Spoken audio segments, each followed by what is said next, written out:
कभी mobile data recharge कराने की जरूरत नहीं है। अच्छा। सभी मोबाइलों का बैलेंस 5 साल के लिए डाटा का बैलेंस फ्री हो, हाँ। दूसरा बात करने वाला नहीं, अच्छा। क्योंकि वाईफाई से सिर्फ मोबाइल का डाटा चलता है। अच्छा। तो उसका बैलेंस बनाएंगे, मैं फ्री रखूंगा और पूरी हरित पंचायत बनाएंगे।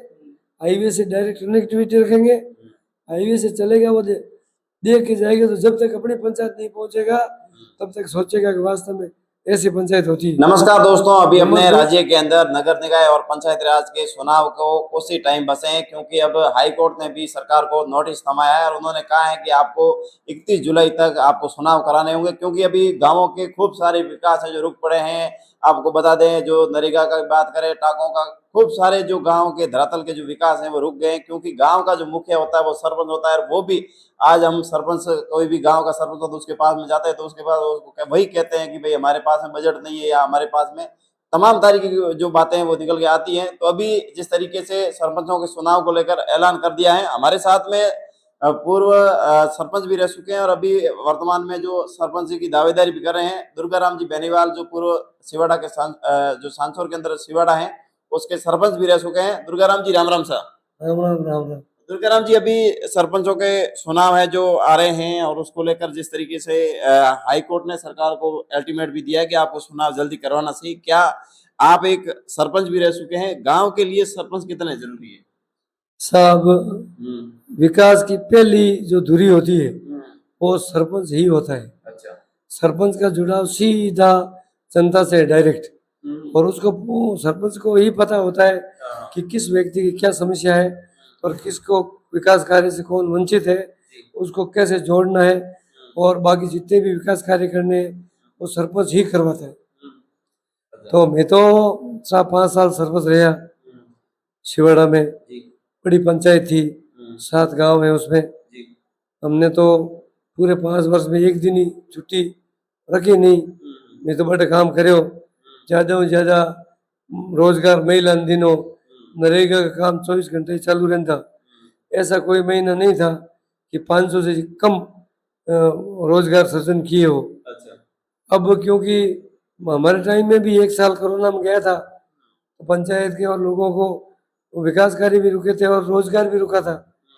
और अब टाइम पे चुनाव कराने बहुत जरूरी थे, भाई चुनाव की जरूरत है, सब काम रुक रहा है। लेकिन कुछ समस्याएं सरकार की भी है कि एक साथ चुनाव कराना जरूरी है। एक देश, एक राज्य, एक चुनाव, हम भी उसके समर्थन करते हैं। हम भी वर्तमान डबल इंजन की सरकार के सदस्य हैं। तो लगभग 31 जुलाई को कोर्ट ने कहा है, कोशिश यही रहेगी सरकार की कि 31 जुलाई तक चुनाव करवा देवे, नहीं तो ज़्यादा से ज़्यादा ये दिसंबर से आगे जाएगा नहीं। हम साहब चुनाव नहीं हुई, घर को धनी घर नहीं हुई तो काम तो होने की संभावना है ही नहीं। मतलब आज 1.5 साल से अपने राज्य के अंदर चुनाव नहीं हुए, बहुत सारी ऐसी योजना है जो सरकार की जो धरातल पर नहीं मिल पा रही है। सरकार की जो महत्वपूर्ण योजना है वो सरकार लागू नहीं कर पा रही, क्योंकि गांव का मुख्य सरपंच होता है वो भी नहीं है। तो कहीं न कहीं जो बाधा बनी है उसको लेकर काफी परेशानी भी आ रही है ना गांव के जो आम जनता है। इसमें विकास, पंचवर्षीय विकास योजनाएं होती है। पंचवर्षीय विकास योजना सरकार, केंद्र सरकार की अलग है, राज्य सरकार की अलग है। अब पंचवर्षीय योजना में 5 साल की होती है, सरपंच का निर्वाचन भी 5 साल का होता है। तो वो तो योजना पूरी होगी, नई योजना है तो नया सरपंच आएगा तभी वो लागू होगी। अब मान लो बीच में बिना सरपंच पैसा खर्च कर देवे तो वो 5 साल से कम पड़ जाएगा, फिर लफड़ा हो जाएगा। इस वजह से कुछ बाध्यताएं, काम उस टाइम नहीं हो सकता है। अच्छा, तो दुर्गाराम जी, आप पहले सरपंच रह चुके हैं, एक बार पुनः आपका विचार कैसा आया कि मैं एक बार पुनः जो गांव के लिए भी काम करूं या सरपंच की दावेदारी करूं? बिल्कुल, आपकी बात सही है। मैं पूर्व में सरपंच रहा हुआ हूँ और 18 वोट से मैं जीता था। और जालौर जिले के अंदर सबसे ज्यादा जिन पंचायतों में काम हुआ है विकास कार्य के, उनमें सिवाड़ा ग्राम पंचायत चितलवाड़ा आती है। हमने बहुत ट्राई की थी लेकिन सब कार्य हो नहीं पाए। अब क्योंकि हमारा पंचायत है उसके 3 भाग हो गए हैं, सिवाड़ा, धनेरिया और झोटड़ा। मैं झोटड़ा ग्राम पंचायत में हूँ, वहाँ से चुनाव में लड़ूंगा इस बार। और मुझे पूर्ण विश्वास है कि जनता मेरा समर्थन करके पिछली बार जो 16 वोट से जिताया था, इस बार मुझे 1000 वोट से जिताएगी। जनता का हर व्यक्ति मुझे जानता है, चाहे वो युवा हो या बुजुर्ग हो या महिला हो, माताएं बहनें, हर हर कार्यकर्ता से, हर मतदाता से मैं डायरेक्ट संपर्क में हूँ। अच्छा दुर्गाराम जी, आप पहले से ही आपको क्या मालूम कि मेरी जीत हो रही है, और विशेषकर बात है कि आपके शिवाड़ा का बंटवारा भी हुआ है, तो पहले वोट है जो ज्यादा थे, अभी 3 हुए, तो कम से कम वोट भी कम होंगे। तो उसमें विकास में को लेकर भी बात करें तो आपका काम है जो कहीं न कहीं मतलब उसको फर्क करना पड़ेगा, क्योंकि ये पंचायत नहीं बनी है तो उसमें आपको नया काम भी करना पड़ेगा। तो आप मतलब कैसे पहले से ही कह रहे हैं कि मैं पक्का हूँ, 100% मुझे लोग वोट देंगे? ऐसी बात है सर, मैं जब सरपंच का चुनाव लड़ा जी। तो शिवाड़ा में 7 गांव थे। 3 गांव हमारे जोटड़ा के थे और 4 दूसरे। मेरे को 1201 वोट मिले थे, उसमें से जोटड़ा की साइड से 1000 प्लस वोट मिले थे। अच्छा। जो सिर्फ 1500 वोटों में से 1000 प्लस मिले थे, और बाकी वाले 4000 वोटों में से मुझे सिर्फ 200 वोट ही मिले थे। मुझे पूर्ण विश्वास है कि जोड़ड़ा एक तरफा रहा था पिछली बार। हाँ, इस बार नए उम्मीदवार खड़े होंगे तो जरूर 19-20 होगी, लेकिन ये पूर्ण विश्वास है कि हम अच्छे वोटों से जीतेंगे। और विकास कार्य की बात कर रहे हो तो विकास कार्य में हमने इस प्रकार से काम करवाया था कि हमारी ग्राम पंचायत में और विशेषकर जो जोटड़ा में, क्योंकि छिवाड़ा में तो सरपंच वहाँ के होते रहे हमेशा, इसलिए वहाँ तो ज़्यादातर कोई काम बकाया था ही नहीं, मूलभूत बकाया नहीं था, और बाकी काम आए वो किए। लेकिन जोटड़ा के अंदर सब मूलभूत काम बकाया थे। हमने इस प्रकार से काम किया था कि आगे 20 साल तक अगर जोटड़ा का कोई सरपंच नहीं आए तो कोई काम करने की जरूरत नहीं पड़े। अब 5 साल हुए हैं, 5 साल में हमारे जोटड़ा में 1 किलोमीटर भी ग्रेवल नहीं हुई है। पूरी की पूरी मेरी ग्रेवल की हुई है, जितनी भी रोड है। हाँ, जरूर डामर रोड बनी है तो वो हमारी भाजपा सरकार की देन है, एक हमने बनवाई है। और अशोक गहलोत की सरकार में भी हमारे 3 रोडें WBM हुई थी, वो अभी तक हुई नहीं है, लटकी हुई पड़ी है। उन्होंने वाहवाही लेने के लिए स्वीकार तो कर दी, लेकिन आगे उन्होंने ना तो कोई बजट दिए वगैरह, वो लटकी हुई पड़ी है अभी तक। अच्छा, तो दुर्गाराम जी, आप जो दावेदारी कर रहे हैं, आपके ऐसे क्या जनता के लिए मुद्दे हैं जो आप मुद्दों को लेकर जनता के बीच में जाएंगे? क्योंकि आजकल तो दुर्गाराम जी आपको मालूम है कि क्योंकि जनता समझदार हो गई है, तो आपका ऐसा क्या मुद्दा है जो आप जनता को ये मुद्दा बताएंगे कि भाई मेरा ये मुद्दा है, मैं गांव के लिए काम करूंगा? क्योंकि आजकल तो लोग सीधा काम पे ही सवाल उठा रहे हैं कि भाई ये आपको काम करना पड़ेगा। देखो, मैं जिस गांव में रहता हूँ जी। वहाँ की जनता आज से 50 साल पहले अमेरिका की तरह थी, अच्छा। उनको समझाने की कोई जरूरत नहीं है। मेरे गांव के मुखिया थे श्रीमान अर्जुन सिंह जी। भारत सरकार में जितने भी मंत्री थे वो बॉम्बे में उनके वहाँ बॉम्बे जाते थे तो उनके निवास पे जरूर जाते थे। जितने भी मुख्यमंत्री थे वहाँ जाते थे, कई राज्यों के। तो उस टाइम हमारे गांव का इतना दबदबा है। हमारे गांव में जो बड़े बड़े ऑफिसर्स है, RAS है या बड़े अधिकारी, वो भी सांचौर तहसील में ज्यादातर जोटड़ा शिवाड़ा पंचायत या जोड़े गांव में बने। मेरा भाई है, पहला बड़ा बड़ा ऑफिसर है, और मेरे जोड़ड़ा के अंदर जो फर्स्ट ग्रेड था वो मेरा भाई लगा है। उसके बाद में तहसीलदार लगे हैं, और हर घर में 2 गवर्नमेंट सर्वेंट है, हर घर में एक व्यापारी है, बाहर रहता है, बॉम्बे रहता है। और छोटी सी ग्राम पंचायत है, 2000 वोट है, 4 किलोमीटर बाई 4 किलोमीटर का इलाका है। हर किसी को मालूम है कि भाई क्या स्थिति है, अमेरिका में क्या होता है वो उनको पता है। तो मुझे कहने की जरूरत नहीं है कि मैं तुम्हारे यूँ कर दूंगा वो कर दूंगा। उनको मालूम है कि इन्होंने हमारे लिए क्या किया है और अभी भी क्या कर रहे हैं। हम राज्य से जुड़े हुए हैं, आधी रात को फोन करते हैं, हम तैयार हैं। हम चाहे अधिकारी वर्ग से हो चाहे व्यापारी वर्ग से हो, ऑल इंडिया के अंदर किसी भी व्यापारी कोई काम है हम 1 घंटे में उनको निपटाने की कोशिश करते हैं। सबको मालूम है कि काम करने वाला कौन है। अच्छा, तुलकाराम जी, अभी बात करें तो विशेषकर खूब सारी जो सरपंच हैं उनको जिम्मेदारियां भी मिल गई, क्योंकि पहले जो आवारा पशु थे, भडूरे सुअर हैं, वो भी खूब सारी ऐसी समस्याएं जो किसानों के लिए समस्या बनी हो, उसको लेकर आप कैसे निपटारा करेंगे? क्योंकि सबसे ज्यादा मुद्दे हैं, क्योंकि अब सरपंचों के चुनाव आ रहे हैं तो ये भी बातें निकल कर आ रही हैं कि क्योंकि अपना क्षेत्र है जो ज्यादातर कृषि का बेल्ट है, तो यहाँ पर भडूरे सुअर है या आवारा पशु वो बहुत ज्यादा परेशान करते हैं, तो सरपंच जी का ये मुद्दा कैसा रहेगा? साहब हमारे एरिया में जो मेरी पंचायत है जोड़ना, उसके अंदर मूल 3-4 समस्या है। जी। पानी की तो हमारी समस्या है नहीं, नहर चारों तरफ अंदर से घूम रही है। मार्ग की भी ज्यादा हमारी समस्या है नहीं, और रोडों की लगभग हमारी समस्या है नहीं।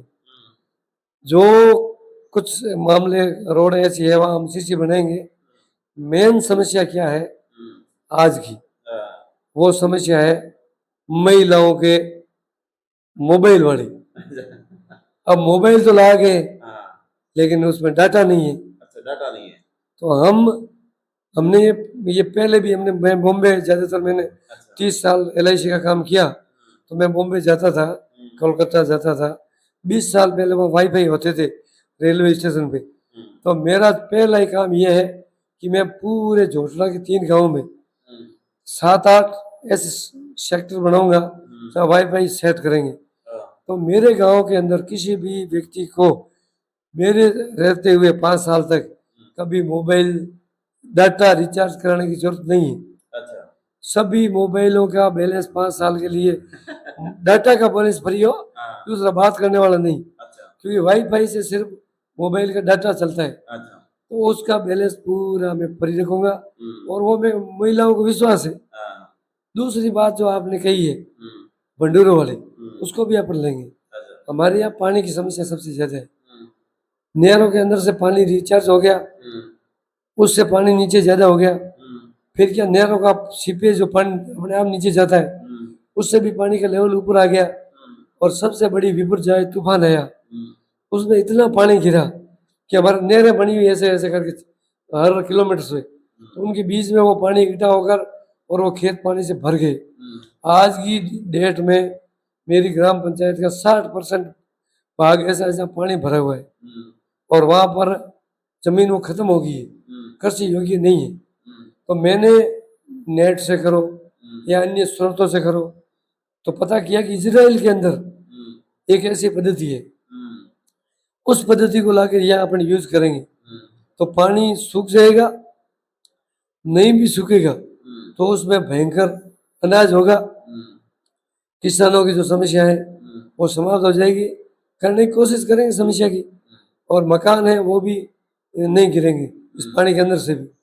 वहाँ इस प्रकार की टेक्नोलॉजी है। अच्छा। अब आपने मेन भंडूरों की बात की, तो भंडूरों वाला मैटर हमारे यहाँ थोड़ा कम है, क्योंकि हमारा गांव है वो पूरा वो कश्मीर की भांति है। अच्छा। यहाँ के लोग भी बड़े इंटेलिजेंट है, साक्षर तो यहाँ है ही नहीं, सब क्वालिफाइड है। अच्छा। 8वीं से नीचे तो आपको कोई मिलेगा ही नहीं। अच्छा। और एक घर में 3-3 4-4 गाड़ियां रहेगी, एक एक दो गवर्नमेंट सर्वेंट, या एक एक दो व्यापारी, या जो भी अच्छा काम करने वाले, महिला भी नौकरी में है, और जितने भी पुरुष हैं।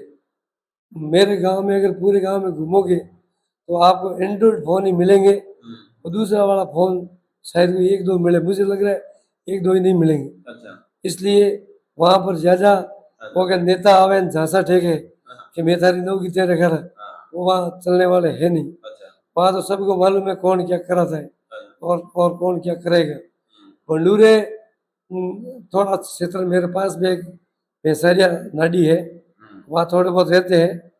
तो मेरे खुद का सरकारी 130 बीघा जमीन है मेरे दादा की, और हमारे बहनी वालों की 500 बीघा जमीन है। तो भंडूरे आते हैं तो सर्वप्रथम हमारे यहाँ ही आते हैं, और हम वहाँ उनको निपटा के वापस भेज देते। तो आगे आने की जरूरत नहीं है। फिर भी मैं पिछली बार सरपंच के टाइम में मैंने ट्राई की थी, पश्चिमी बंगाल से कुछ मजदूर मंगाए थे और भंडूरों को लेके वो चले गए थे। इस बार भी ऐसा होगा। अब हमारे यहाँ ऐसी समस्या नहीं है, होगी तो समाधान करेंगे। और किसानों की जो वाड़बंदी है वो सरकार की तरफ से कराऊंगा, और महिलाओं के लिए खासकर कि महिलाएं, क्योंकि मैं अभी चांदी के गहनों पे सोने का कलर करता हूँ, हमारे गांव की महिला की वोट तो भी आगे है। अगर यहाँ कोई ऑर्डर देगी तो उनको विशेष छूट है उनके लिए। और कोई भी महिला चाहे हमें वोट दे नहीं दे, वोट देना एक संवैधानिक अधिकार है। वो अपने मत का दान होता है, जिसको मत का दान देना वो दे दे। मेरी ग्राम पंचायत जोड़ना की महिला कोई भी अगर ऑर्डर करती है तो उनको चाहे वो कहना गढ़ने के दे उसमें भी छूट, चाहे पहनने के लिए किराया ले जाए उसमें भी छूट, और चाहे पोहा ही सीखना है तो मैं पोहा ही सिखा दूंगा, उसमें भी उसका कोई शुल्क नहीं। बाकी वालों के लिए तो कुछ शुल्क है, इसके लिए नहीं है। बाकी सबसे अहम काम है वो है पंचायत का निर्माण। पंचायत नई है, एक से शुरू करना है, टेक्नोलॉजी का जमाना है। अभी मैं पिछली पंचायत में था तो रिकॉर्ड का कोई अता पता नहीं था कि वो सरपंच साथ ले गया, दूसरा या वो कहीं ले गया। अरे पिछले वाले सरपंच रिकॉर्ड साथ ही लेके गए, अब नया वाला बेचारा क्या करे। विकास कार्य इंडिया में इतने होते हैं कि अमेरिका से भी इंडिया में ज्यादा होते हैं, लेकिन अभी नया सरपंच आएगा उसको तो पता ही नहीं है कि पीछे क्या विकास कार्य किए हुए। तो मैंने ऑनलाइन काम किया था, मेरे सभी डाटा ऑनलाइन है। और अभी क्योंकि नई पंचायत है तो सर्वप्रथम तो मैं 3 मंजिल का पंचायत भवन बनाऊंगा। हमारे पास बहुत जमीन है, कई बात करते हैं कि मैं जमीन देता, अरे भाई आप क्यों दोगे? जोड़ना के अंदर सरकार की जमीन है 100 बीघे से ऊपर, हम सरकार की जमीन पे बनाएंगे, 3 मंजिल की पंचायत बनाएंगे और पूरी हरित पंचायत बनाएंगे। हाईवे से डायरेक्ट कनेक्टिविटी रखेंगे, हाईवे से चलेगा वो देख के जाएगा, तो जब तक अपनी पंचायत नहीं पहुंचेगा तब तक सोचेगा कि वास्तव में ऐसी पंचायत होती है।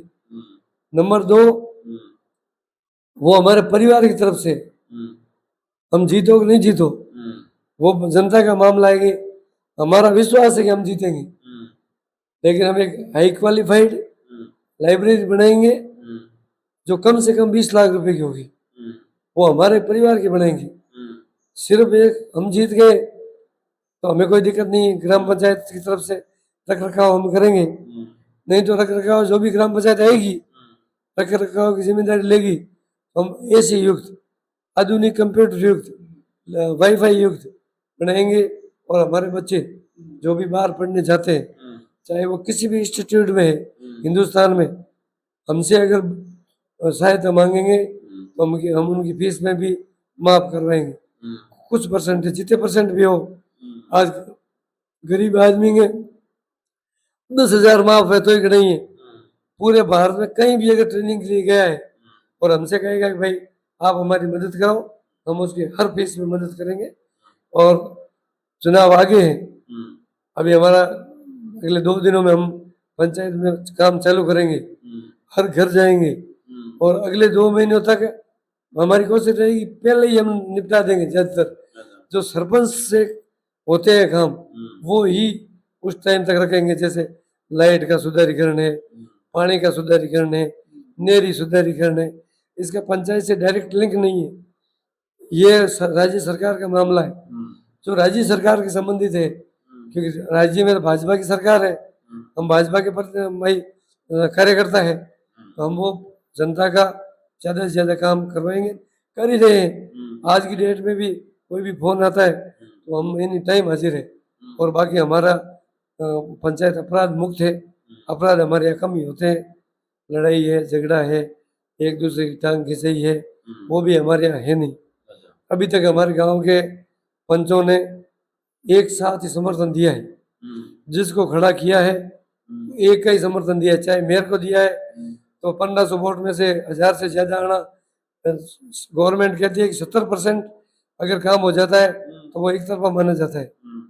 तो हमारे चाहे अर्जुन सिंह जी जीते थे तब भी हमारे पूरा झोलड़ा गांव ने उनको वोट दिए थे।